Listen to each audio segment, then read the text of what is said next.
നവജാത ശിശു മരിച്ച സംഭവത്തിൽ വിശദീകരണവുമായി ആലപ്പുഴ മെഡിക്കൽ കോളേജ് പ്രിൻസിപ്പൽ. അണുബാധയെ തുടർന്നാണ് കുഞ്ഞ് മരിച്ചത് എന്നും വീഴ്ച ഉണ്ടായിട്ടില്ലെന്നും പ്രിൻസിപ്പൽ. കൂടുതൽ വിവരങ്ങൾ നൽകാനായി ആലപ്പുഴയിൽ നിന്ന് മനീഷ് ആയിഷ മാത്യു ചേരുന്നു.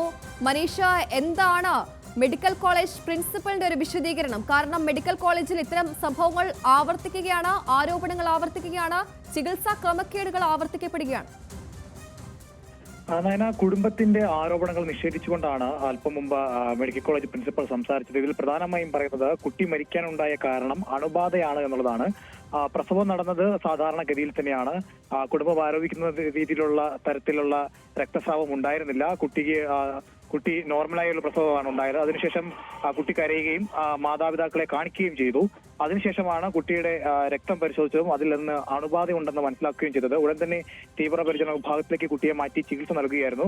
അതിനുശേഷം തുടർന്നുള്ള ദിവസങ്ങളിൽ കുട്ടിയുടെ ആരോഗ്യസ്ഥിതി വളരെ മോശമാവുകയും കുട്ടിയുടെ കിഡ്നി അടക്കം പ്രവർത്തിക്കാതാകുന്ന ഒരു സാഹചര്യം ഉണ്ടായി. തുടർന്നാണ് മരണം സംഭവിച്ചത്. അതുപോലെ തന്നെ കുട്ടിയുടെ മാതാവിനെ പോലും ഒരു തവണ പോലും കാണിക്കാൻ തയ്യാറായില്ല എന്ന ആരോപണവും നിഷേധിക്കപ്പെട്ടിട്ടുണ്ട്. അതിൽ മെഡിക്കൽ കോളേജ് നൽകുന്ന വിശദീകരണം എങ്ങനെയാണ്?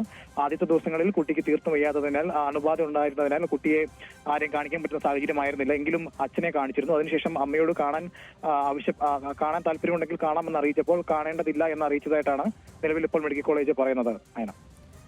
ശരി, നവജാത ശിശു മരിച്ച സംഭവത്തിലാണ് ഇപ്പോൾ ആലപ്പുഴ മെഡിക്കൽ കോളേജ് പ്രിൻസിപ്പൽ വിശദീകരണവുമായി എത്തിയിരിക്കുന്നത്. അണുബാധയെ തുടർന്ന് കുഞ്ഞ് മരിച്ചുവെന്നാണ്, വീഴ്ച ഉണ്ടായിട്ടില്ല എന്ന് പ്രിൻസിപ്പൽ ആവർത്തിക്കുകയാണ്. വിശദാംശങ്ങളാണ് ആലപ്പുഴയിൽ നിന്ന് മനീഷ് നൽകിയത്.